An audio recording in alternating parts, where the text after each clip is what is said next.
Hello and welcome to Any Given Sunday, Week 8. I'm here with my good friend Tyler. We're at a different location because I'm bad at planning. Now, it's a very short week of games this week. There are 6 teams on bye. They are the Cardinals, Lions, Jaguars, Raiders, Rams, and Seahawks. So, a pretty good balance of good teams and mid to bad teams.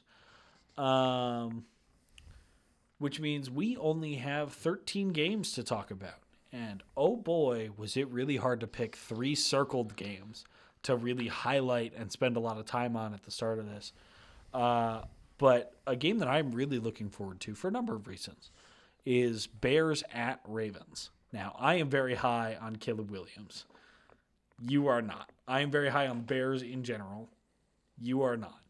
The Ravens get Action Jackson back this week. And it's a home game for them. Tell me what you see going down in this one. So this week, when I think of Lamar Jackson coming off the bye, Lamar Jackson being back, coming off the bye for this team is huge. I mean, this is the kind of organization and culture that you'd expect. Even when they start slow, even when they start rough, they're gonna be able to regroup and gather back and really utilize that bye week. I don't know if you saw, it's a small thing, but apparently the Ravens removed the ping pong table, the video games, the mini basketball hoop, and the cornhole that were apparently in the locker room. I do have just one question for the Baltimore Ravens. How'd that work out for the Dolphins in 2023? But we'll see. I've got more confidence in the Ravens as an organization than the Dolphins. That's for sure. Fair. But I've got confidence that the Ravens are going to be able to bounce back, especially at home in front of the home crowd. I mean, we go to school in the Baltimore area. We are very aware and surrounded by the frustrations of Baltimore sports fans. And they want to see a win. They want to see their team go out and absolutely dominate. Although I don't think this is going to be quite the performance they're looking for. The Bears are by no means a bad team. And I do have the Ravens winning this one just barely, partially because of Lamar Jackson being back, partially because I don't have a supreme amount of confidence in the Bears.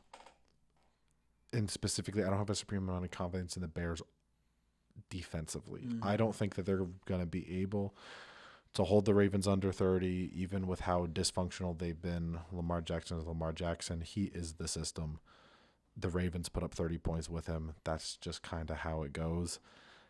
And I don't think the Bears offense is going to be able to overcome that, even though they did have that absolutely huge game against Detroit. I don't think – no, not against Detroit. It was – God, I cannot. This past week? It was their 40-point game. Oh, was that against Dallas? I believe so. But over the last couple weeks, the Bears are off of a 4-game win streak. Although I would like to put that 4-game win streak into a little bit of context. A couple of those games, 2 of those games were 1-point wins. Yeah. One of them against the Commanders, who haven't been as dominant as they were last season, and the other one was against the Raiders, who are one of the worst teams in the NFL. In the Ashton Genty breakout game, though. The Raiders are still one of the worst teams in the NFL, and I don't think the Bears are going to be able to outpace the Ravens, and that's why I've got the Ravens winning at 31-28. Yeah, I like the context being put on their 4-game winning streak, although I would also like to add that there have only been 3 25-24 games in NFL history. They've all happened in the last 2 seasons. The Bears have won all 3 of them. So the Bears made scoregami last year and then decided to just stick with that when they really needed a tough, gritty win. I have a lot more faith in the Bears offensively. Now, defensively, I do think they're really going to struggle. We saw when the Ravens had Jackson, the offense was not the issue. The defense was. They had no problems putting up 40 against Buffalo. They dominated a Browns defense that, while not dominant, has been able to put bad offenses in its place. They've done a really, really good job scoring when Lamar Jackson is present.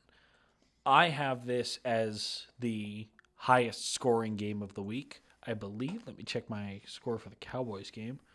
Nope, I'm sorry, I lied. I have it as the second highest scoring game of the week. In any case, if I were going to bet on the over-under this game, I would take the over on the point spread.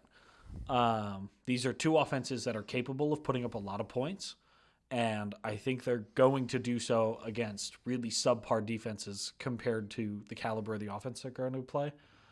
However, I think the Bears are going to walk into M&T Bank.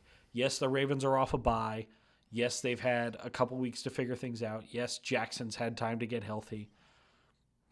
Man, that Ravens defense is just so bad this year. And I think the Bears have the offensive talent and scheme to really take advantage of that and just beat the doors off them. They dropped 35 on the Cowboys, and they could have scored a lot more. And that's the only other really awful defense that they've played this year. And I think when the chips are down, if they need it, Caleb Williams is going to show up. Ben Johnson is going to show up. Roma Dunze is going to show up. And Chicago is going to walk out with a 41-35 victory. I think that is a little bit of a bolder prediction. 41 points would be a season high for the Bears. Yeah. And if the Ravens are smart, they're not going to let the Bears have the ball for long enough to be able to put up 41 points. But we will see what happens on Sunday. Yes, we will. On to the next circled game that we had. This one was a last-minute substitution because of a Bryce Young injury. But this week we've got the Sunday night primetime game with the Packers playing against the Steelers, who are coming off of a Thursday night game, so they've got a little bit of an extended rest and prep. And these are two potential division winners facing off. Granted, in opposing conferences, division winners playing is always something worth talking about. So I want to start off with hearing your thoughts on this one. Yeah, I will say first and foremost, I'm not looking forward to watching this game. Nothing to do with either of the teams involved. Everything to do with the uniforms the Steelers are wearing. I'm sure you've seen their throwback uniforms. They're not good. And the Packers have the opportunity to make it far and away the worst uniform matchup of the week, just by wearing their usual away colors and having the yellow helmet, white shirt, and yellow pants contrasted against yellow tan from the Steelers.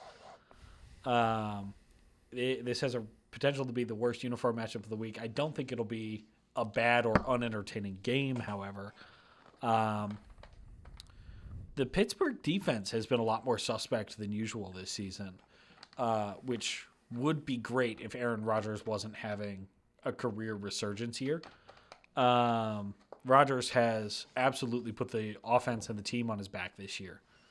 And I think he continues to do that over a Packer team still trying to find its identity. It looked in the first couple of weeks of the season like the Packers were going to absolutely run away with the NFC, or at least give the Eagles a hell of a run for their money.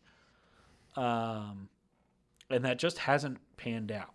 The Packers are the 1 seed in the NFC currently on a technicality because they have the highest winning percentage, courtesy of a tie with the Dallas Cowboys, which is not why I would want to be the 1 seed in the NFC.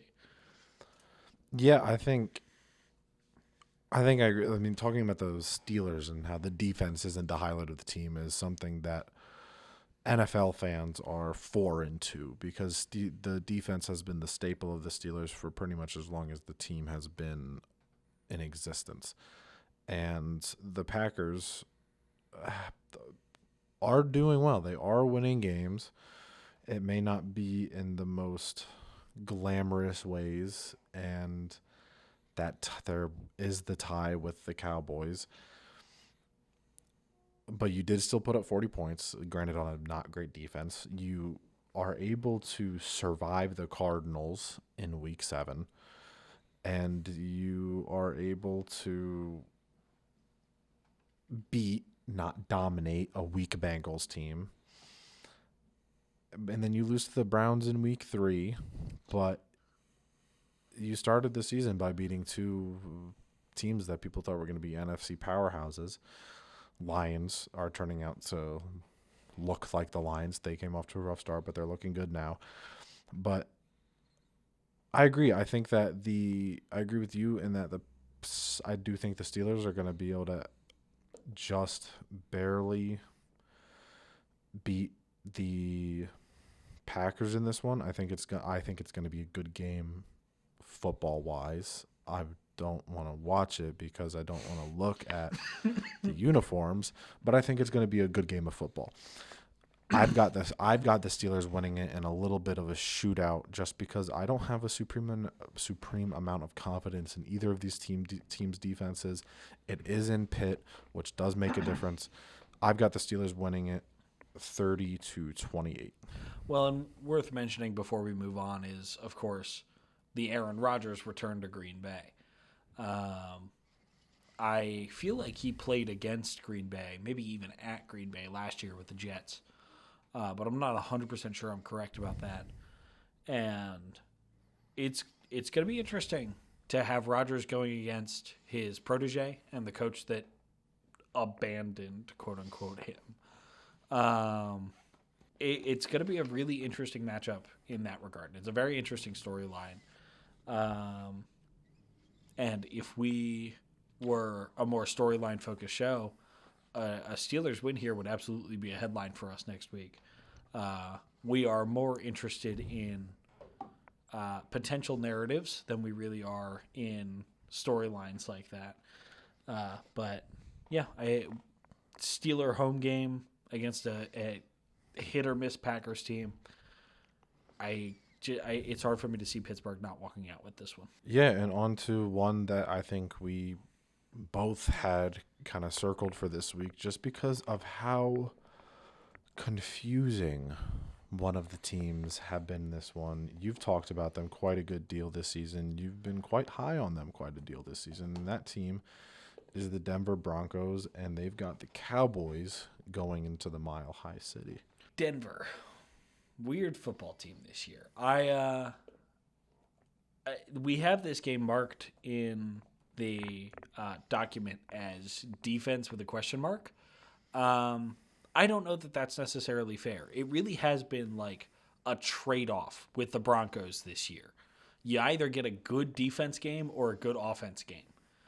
And they haven't really put it all together. And I remember talking about that weeks ago. It was when they barely beat the Jets. Yeah. 13-11. I mean, the defense showed up. And the offense just didn't. But, and then, 2 out of the last 3 weeks, you get a huge comeback win against Philadelphia in Philadelphia to kick off their 2-game slide. And then this week, against a much improved Giants team, a huge comeback win. 33 points in the fourth quarter for Demaryius Thomas, because it was Demaryius Thomas Day in Denver. Thomas, of course, tragically passed away at age 33. Huge storyline there. Huge emotional win for the Broncos at home against the Giants. Man, it's hard to figure this team out, though. Yeah, it really is. And I'm glad that they were able to get a win in front of the home crowd on what I believe was the induction of Demaryius Thomas into the Broncos Ring of Honor.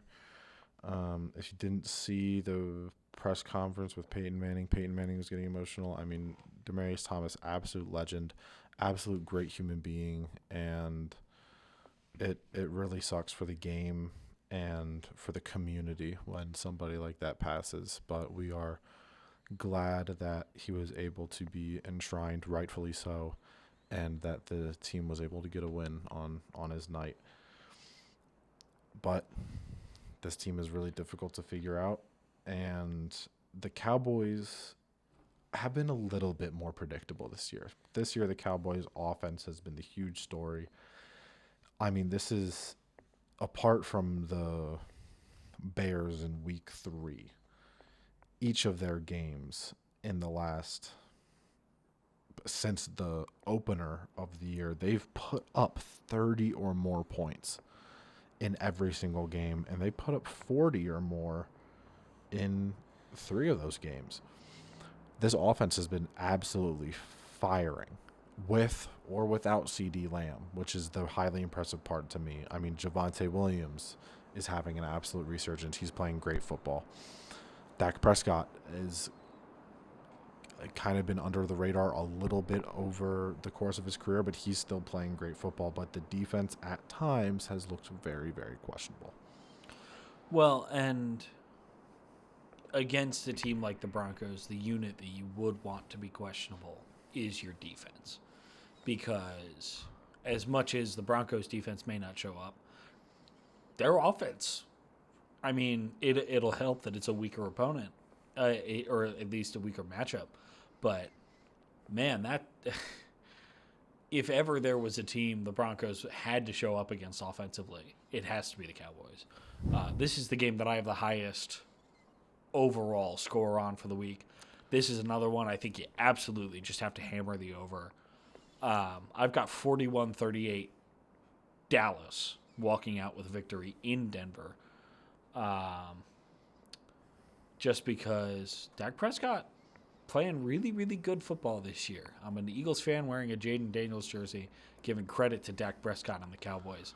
Weird time to be alive, but we'll talk about this a little bit more in the reel tomorrow when we talk about our MVP ladder at the halfway point of the season. I don't think Dak is an MVP candidate, but that has nothing to do with him or his performances this year and everything to do with the situation that he's in. Yeah. Dak Prescott has absolutely answered the phone and answered the call that Dallas has needed from him. Now you got CD Lamb back. His connection with George Pickens flourished while CD was out. This is going to be a really dangerous offense. I expect them to kind of put this Broncos team in its place, even though that's a very, very difficult thing to do. Yeah, I think I agree with you that the Cowboys' offense is going to continue to be very explosive. I think we've both got them putting up more than 30 points, and I think that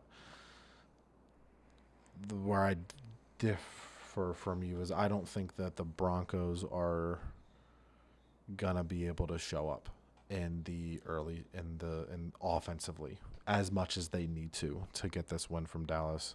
We've both got the Cowboys, but I've got the Cowboys winning this one in Denver 31-20, just because I don't think that the Broncos are going to be able to show up offensively, and that's just because of the pattern that they've shown this season. All right, and with that, we can move on to the rest of the games this week. First up in the 1 o'clock window, we have Dolphins at Falcons. Now, the Falcons are coming off a disappointing loss. We both had them winning last week. That being said, this week they've got the Dolphins. The notes I have written down on the Dolphins, and actually the Dolphins are the reason that I took down notes again this week. I have decent when Tua performs, otherwise awful.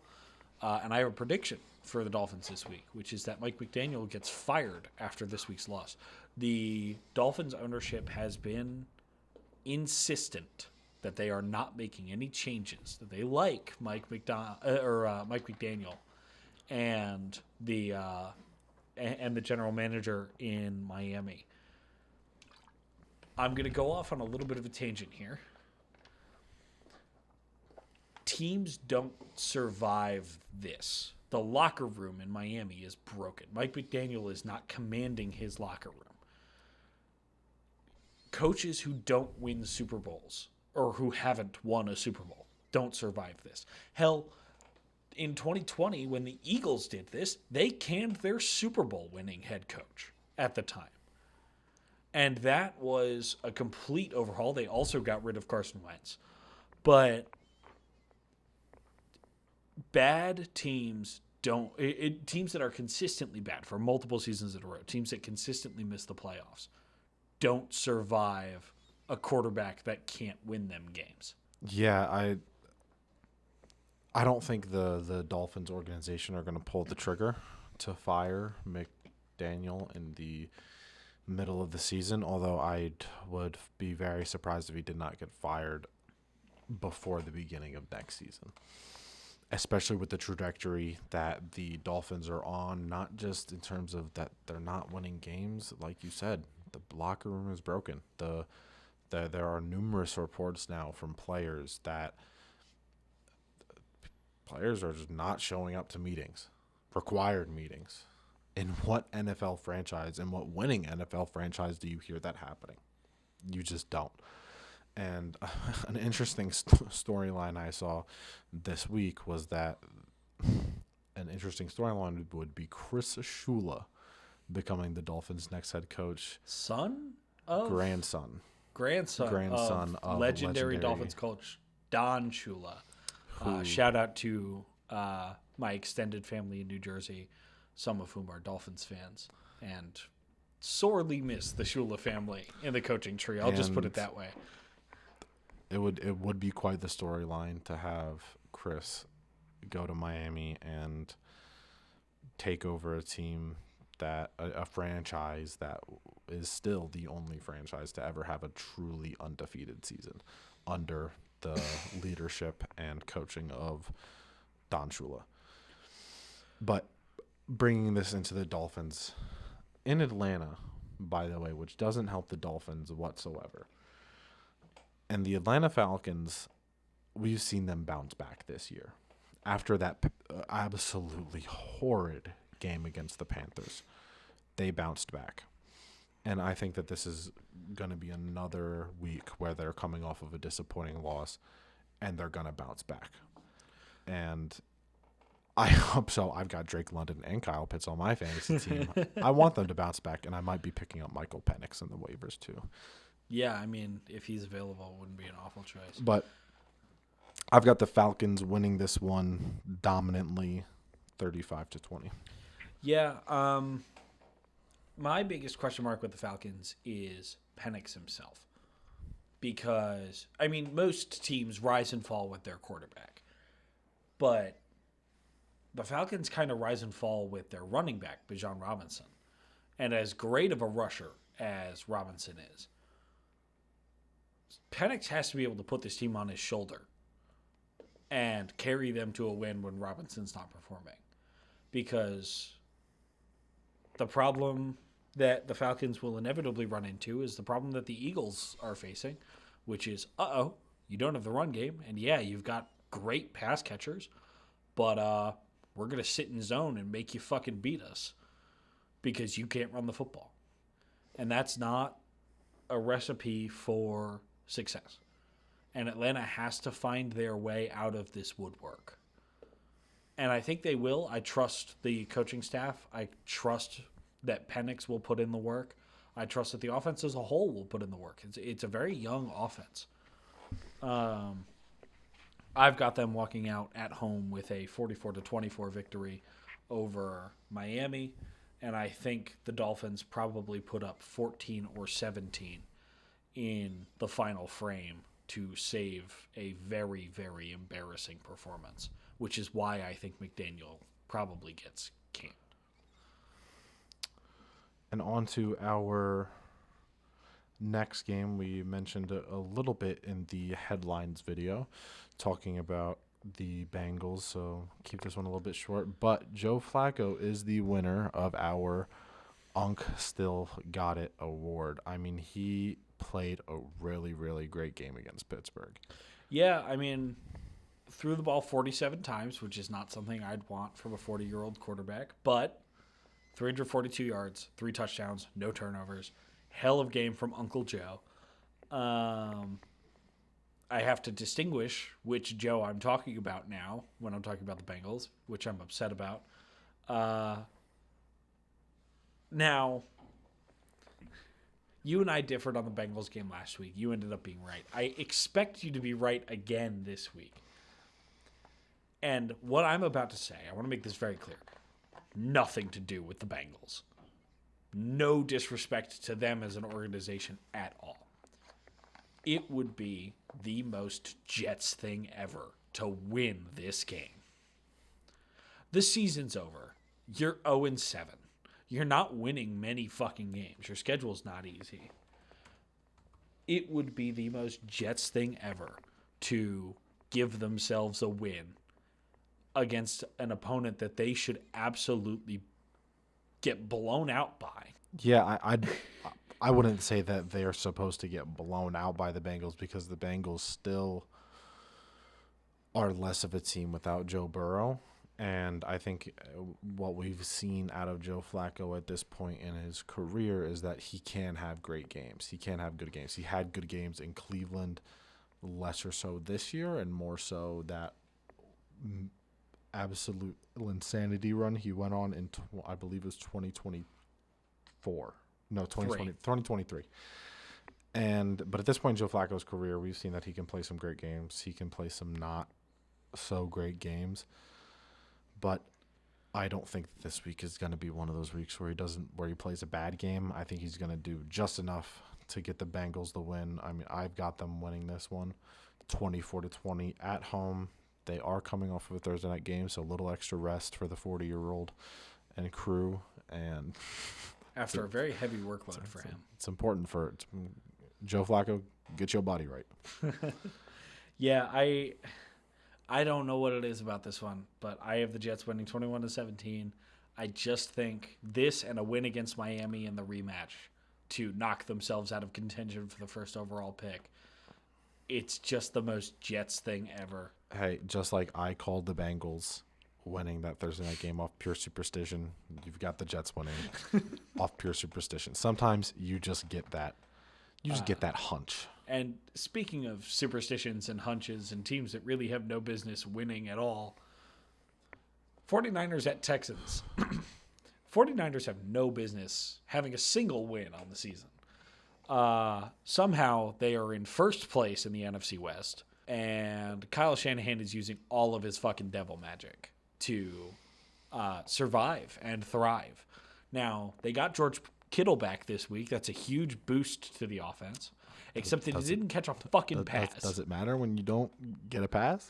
So I'm very upset about that. I started both Dallas Goedert and George Kittle in fantasy thinking a 2 tight end set would be my go-to. Should have started Harold Fannin over both of them. Really? Yeah, Harold Fannin caught a touchdown pass. That's all he did, but he caught a touchdown pass. I got a combined 3 points out of Goddard and Kittle. I would have gotten 6 from Fannin. That's a really impressive disappointment. But the 49ers frankly don't have any business winning as many games as they've won. But and all respect and credit to the coach in San Francisco, Kyle Shanahan has done a really, really amazing job with this team, and they find ways to stay competitive. Kyle Shanahan's going to fuck around and win not just our Coach of the Year award, but the NFL Coach of the Year award as well. If this team gets double-digit wins, I think it would be a crime to go to anyone but him. I think if they make if they can go 8-9 and make the playoffs, and he still deserves it. Managing 8 wins with Mac Jones, Jawan Jennings, Ricky Pearsall, even if you have Christian McCaffrey. What is it that Winers fans were saying was they didn't know they thought Glock 9 was down just to have a Mac 10 in the back. That shit was corny. But no, Mac Jones is not that. He's not that great, but he's good enough. Them games. He's good enough. I've got the 49ers just beating a Texans team who's still kind of been struggling despite a dominant win against the Ravens a few weeks ago. They are coming off a bye, which is huge. Get an extra week of rest to try to regroup after a really slow start, but they've got to show me that they're a competitor, and they've got to show me that they can win games. Yeah, this Texans team is just beleaguered, and their offensive line is god awful. I've got the Niners winning this one 28-17. It's not going to be that pretty for most of the game, I don't think. Especially with Nico Collins looking to miss significant time. It's a rough scene in Houston this year, and I really just hope that they can draft a stalwart tackle at the top of the draft, and protect C.J. Stroud and give him time to hit all of his weapons. Yeah, I mean that's been the theme for the Texans. We've talked about it. That's been the theme of the team is that they need to protect C.J. Stroud. But we both got the Niners winning this one. And on to a team that I think we are both much more interested to talk about, which is the New England Patriots. We've been talking about them a little bit more closely the last couple of weeks. You've got Drake May as your AFC Player of the Week, so I will let you kick it off. Yeah, Drake May, AFC Player of the Week for me. 21 of 23 for 222 yards, 2 touchdowns, no turnovers. Drake May was my second favorite quarterback out of last year's draft class behind Caleb Williams. And I knew that the Commanders were not going to take him second overall. And I was really grateful for that because I thought the Commanders were going to fuck up whatever quarterback they took at second. Jaden Daniels has turned out just fine. But I thought the Commanders were going to fuck it up, and I was super grateful that it wasn't going to be Drake May. Because, holy shit, this kid has it.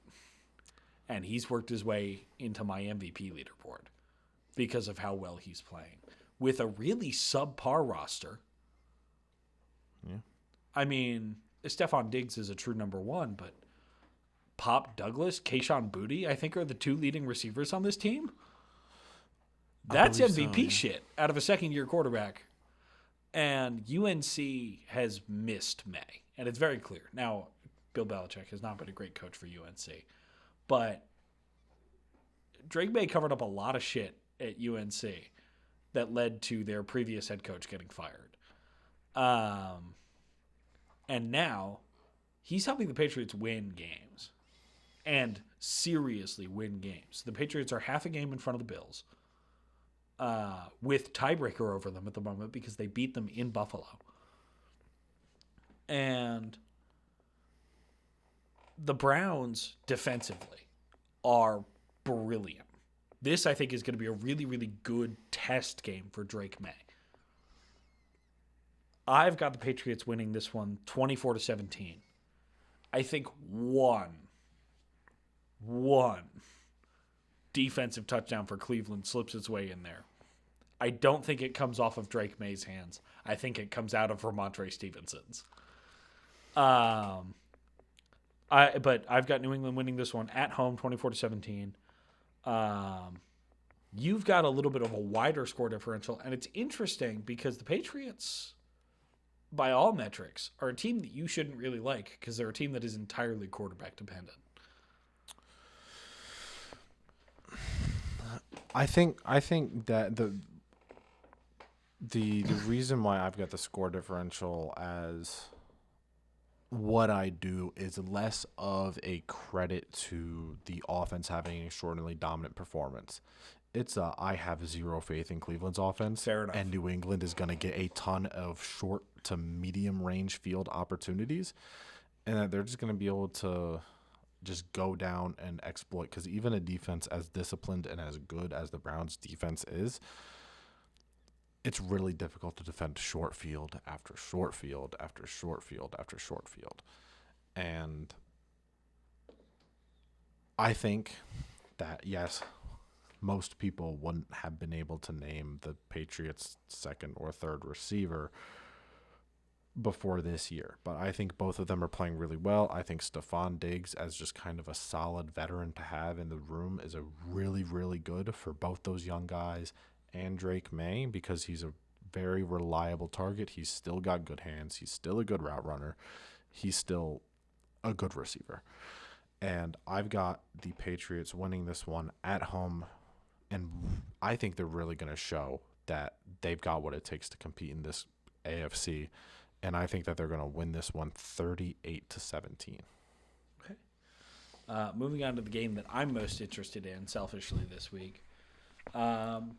Giants at Eagles. Now, we talked about this a little bit earlier when we were talking about the Broncos. The Eagles are not going to fall into the trap that is the New York Giants again. I don't think they are going to win by a lot. But in the Kelly Greens, at home, against a weaker opponent, Philadelphia will prevail.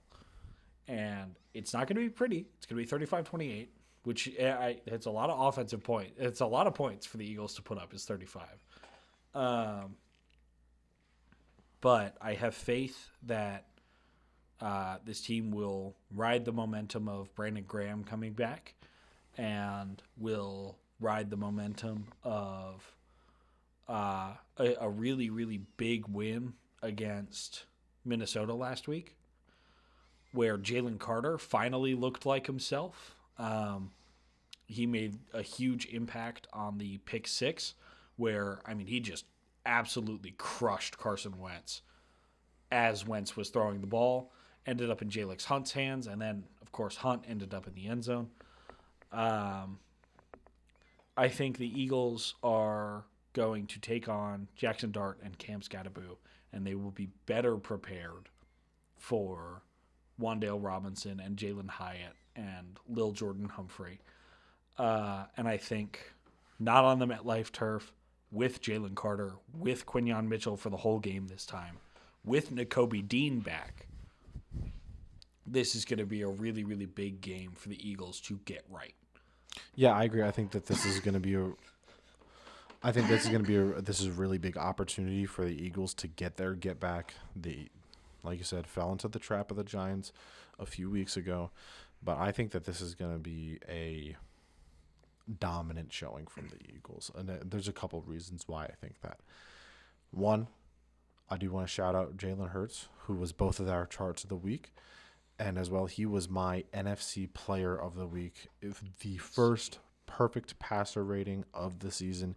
He was 19 for 23, had 326 passing yards, 3 touchdowns, 0 turnovers, and like I said, that perfect 158.3 passer rating. He had a really good game. He had efficiency, he had volume numbers, and I feel like it's an injustice to have anything but the perfect passer rating as the Player of the Week. I mean, he just absolutely lit up the stat sheet last week, and although I don't think he's going to be able to do the same thing this week, I do think that the Giants' wonder streak of offensive explosion might come to a halt this week, just because it's off of a rematch of a division opponent who wants their get back. You're going into their house, and I've got the Eagles winning this one 31-17. I think it goes in the way of it's competitive for the first 2.5 quarters, and then I think the Eagles are really going to be able to take the top off and start running all over the New York Giants. Yeah, I'll shout out my NFC Player of the Week. It was not Jalen Hurts, mostly because I wanted to give Devontae Smith his props. 9 for 183 and a touchdown, including a 79-yard touchdown reception. Now, you and I are largely in agreement that when a majority of a player's production comes from one play, that probably should take them out of contention. Here's what makes this play different. Smitty called it. And I'm going to use this as a segue into the problems with the Eagles, because there are still problems, despite how well Jalen Hurts played. Arguably the best game of his career. Undoubtedly the best game of Devontae Smith's career. A great A.J. Brown day. There are still problems here.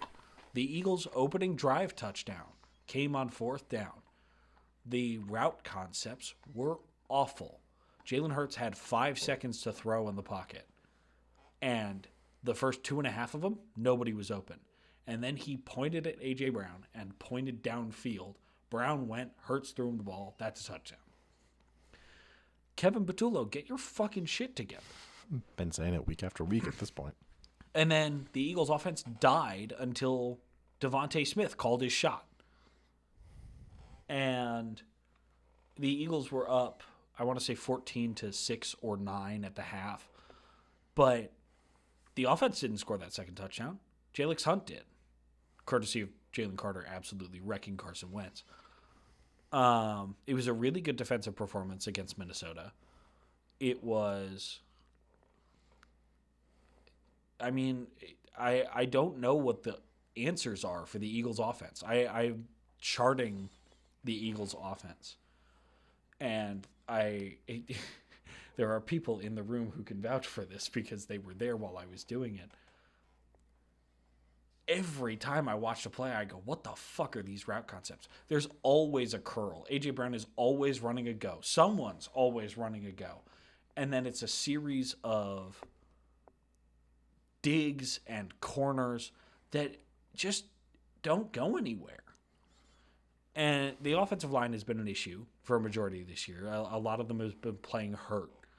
But, man, the play calling has to improve. And I think this was a really deceptive game because of all the stats that the Eagles offense put up against one of the best passing defenses in the NFL in Minnesota. This was a really deceptive game that I think might trick a lot of people into thinking the Eagles offense will be more dominant. This is a credit to the players, not the coaching. Yeah, I do completely agree with that. And I think that Kevin Patullo is most certainly still a problem in Philly. Even with that, against the Giants, there is enough leadership in the locker room. There is enough leadership in these players. They are, as we saw and have seen now on numerous occasions this season, they are capable of calling their own shots, and they are capable of going down and putting points on their own schedule. And I think, honestly, I think that could happen. Could happen in the same way this game. I think this game could be competitive until the Eagles players start calling their own shots offensively, and then they just start romping all over the Giants in the fourth quarter. But onto a team that has kind of been sliding a little bit in their past couple games against a team who has been showing some promise, but unfortunately has their starting quarterback out this weekend. We've got the Buffalo Bills going to Carolina and playing the Panthers. Yeah, I think I would have had this as a Bills win even if Bryce Young were playing, but it would have been a much more interesting game. No disrespect to Andy Dalton. The Red Rifle has absolutely made the most of his opportunities with Carolina as the starter. It's Buffalo. Their defense is not great. And I think there's an opportunity for the Panthers to do something here. But the Bills took their bye week, and they're going to come out, and they're going to get right after a couple game slide. And I've got Buffalo walking into Carolina and taking this one 24-14 with no Bryce Young for the Panthers. Yeah, I completely agree. I think that the Bills coming out of the bye week, it was a well-timed bye week for the Bills. They started sliding a little bit, dropped a couple games that, frankly, they were favorites for. And then you're going into Bryce Youngless, Carolina. I've got them winning 24-10, and I think it's as simple as that. I think Josh Allen is gonna be able to go back, look at the film, and then have a good bounce back game against Carolina. On to Buccaneers Saints. I don't think we really need to pretend that the Saints are anything more than they are. This has been the theme with the Saints. They are a very well-coached team.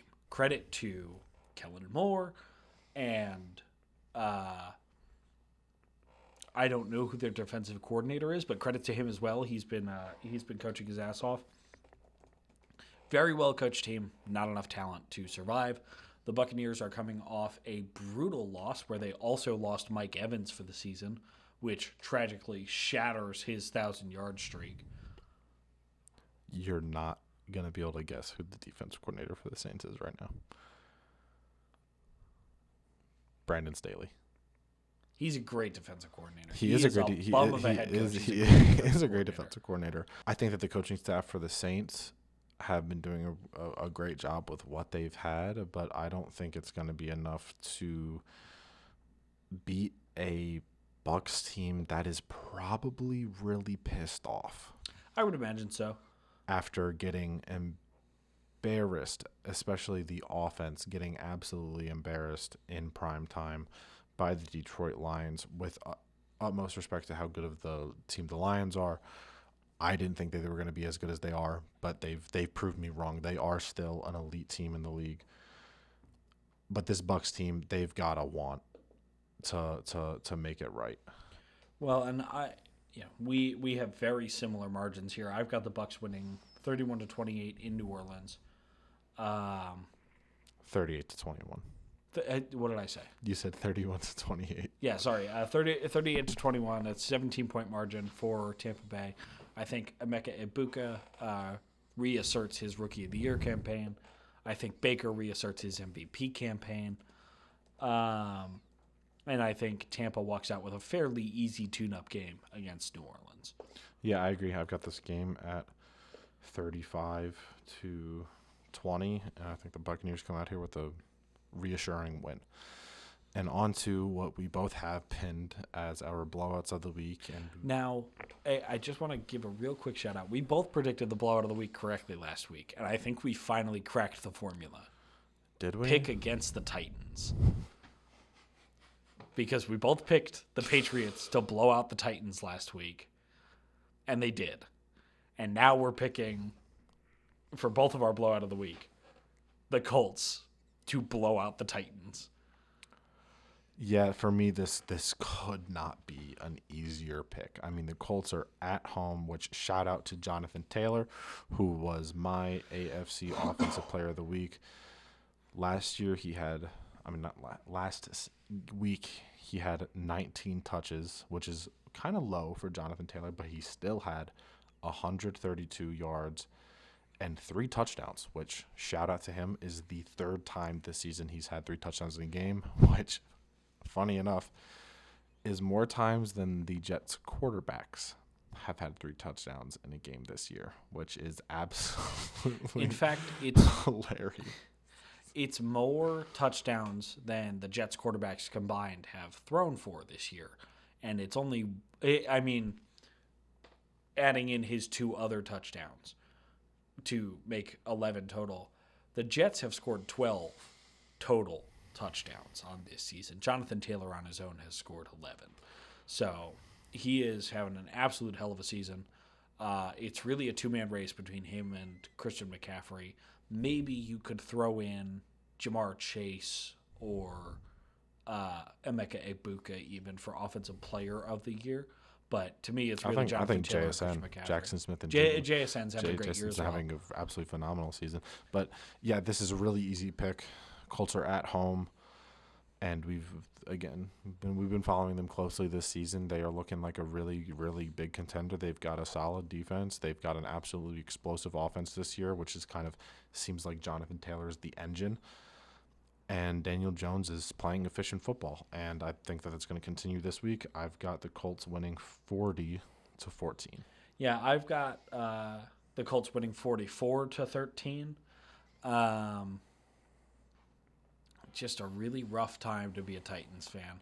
I promise, guys, better days are ahead, but for right now, don't break Cam Ward. Please, for the love of God, don't break Cam Ward. Because I was curious, and I was looking at what quarterbacks were doing the best, what quarterbacks were doing the worst. Cam Ward currently has the lowest QBR in the NFL this season, and it's a really bad situation for a first-round quarterback to come into, and I just don't break him before he hates the life in the NFL. Well, and, among the bottom of the list, there are guys who really do belong down there. Justin Fields, Geno Smith, Jake Browning, all down at the bottom. Tua, I think, was down there as well. Those are some of the worst quarterbacks in the league. I think watching Cam Ward, it's really just been that he doesn't have any help. And, to a much greater degree than any of those other guys don't have any help. Yeah. Pretty easy Colts victory. If they lose, it'll be really, really funny. But the Colts currently the 1 seed in the AFC, currently the best team in the NFL by record. If the Colts lose, then why at this point predict anything? Because anything can fucking happen. Yeah, no, it would be the ultimate any given Sunday. Yeah. And now for our primetime game, our penultimate game that we're covering, Commanders at Chiefs Monday Night Football. Now, the Commanders are coming off a rough one to Dallas. And the people who clicked on this video, which finally has a thumbnail, have probably been waiting for this one for 45 minutes to an hour at this point.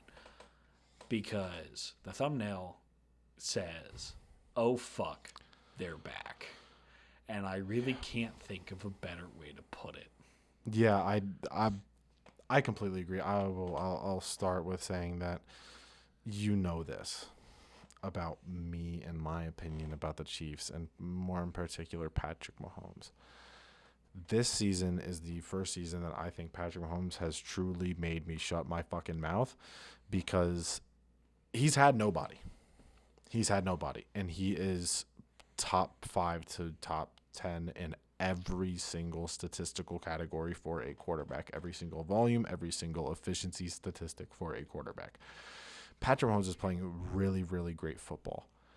And that's scary considering that they don't even have their full offense back yet. And they do now, which really begs the question, what is the limit for this Chiefs team? Because now, worth mentioning, Rashee Rice's first game back was against the Raiders. He played great. He had 2 touchdown receptions. But, oh my, things are going to get real bad for the AFC. I really hope the Colts can hang on to the 1 seed, because I'd love to see the Chiefs have to play 4 playoff games. But it is very conceivable to me that the Colts drop a couple and the Chiefs don't lose for the rest of this season. I don't know what their schedule looks like, but I really can't think of another way to put it. Oh, fuck. They're back. This is the best they've looked since 2022. Yeah, it really is. And looking at the rest of their schedule, I mean, they don't really have any huge challenging games. They do have a matchup against the Colts in Week 12 in Arrowhead, and they do have a matchup against the Bills in Buffalo in 2 weeks. So those are the real test games for this Chiefs offense. And other than let's say they drop both of them, they're 12-5 at the end of the year. That's a 3 seed in the AFC.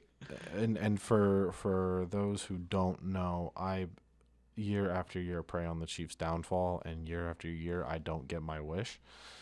And it looks like this is going to be another year. I mean, the team is playing really well, and they have been over the last couple of weeks getting a dominating win over the Raiders, a dominating win over the Lions. Yeah, they got edged out by the Jaguars in an absolute thriller on Monday night, but then they get a dominating win against the Ravens, and they've put up 28 or more points in every game in the last 4 games. This offense is back, and I think they're going to take the win at home in prime time, 27-21. Yeah, the Commanders have really been struggling this year. And I think we have the same amount of faith in the Commanders' offense. I have less faith in the Commanders' defense than you do. And simultaneously, more faith in the Chiefs' offense. I've got this one as a 31-21 victory for Kansas City at home, if not worse. And I think it really could get worse. That being said, our final game next Thursday, Ravens at Dolphins.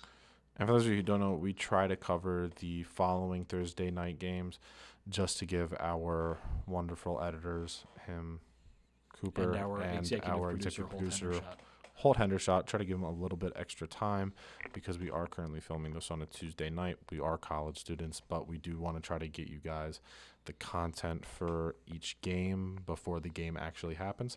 So next Thursday, we've got Ravens-Dolphins, and we've both got this one pinned similarly in terms of the Ravens.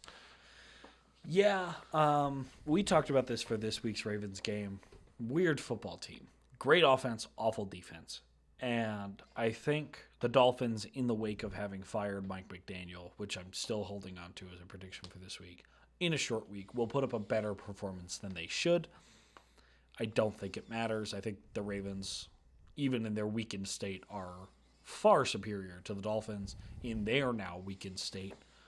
I've got this one as 35-31, and I think a couple of garbage time touchdowns from Tua to Waddle save Miami from complete embarrassment in prime time. Yeah, I've also got this one pinned as a Ravens victory. I've got them winning 33-24. It's just the fact I don't have any confidence in the Dolphins as a team right now. And I especially don't have any confidence in their defense when playing against a player like Lamar Jackson. And there are few quarterbacks in this league that are truly not affected by the system around them, or I should say not affected nearly as much, and they really are the system. And Lamar Jackson and Josh Allen are honestly probably the only two guys that I think that is absolutely 100% true of. They are the system, and Lamar Jackson has shown. Look at the numbers. The Ravens put up 29 points per game with Lamar Jackson. Without Lamar Jackson, the exact same roster otherwise, 12. they put up 12 points per game. Lamar Jackson is this offense. They are a successful offense with him on the field.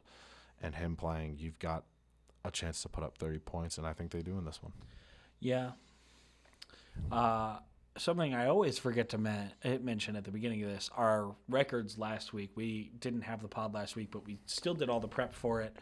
I was 8-6 last week. You were 11-3, and that leapfrogs you over me for the first time this year. Your record on the year 35-24. My record 33-26. This week we disagree on We disagree on 2 games this week. So if I'm right about both of those, that makes us even. That makes us even. And I almost said this before we started recording, but if you really wanted to, you could just hedge your bets and start picking the same as me every time, even if you didn't believe in it, just so that you could maintain your 2-point advantage. But I always enjoy doing this with you. It's a wonderful way to spend a Tuesday or Wednesday or Thursday. And thank you all for watching. Follow us on Instagram and Twitter. They are linked in the bio down below. And we are going to be putting out more regular shorts content or reels or Instagrams. The Instagram is now also, or not the Instagram, the TikTok is now also linked in the bio. Please follow us. Our last TikTok got 0 views, and it's very sad. Had 331 views on Instagram. That is much better. Had 15 anyway.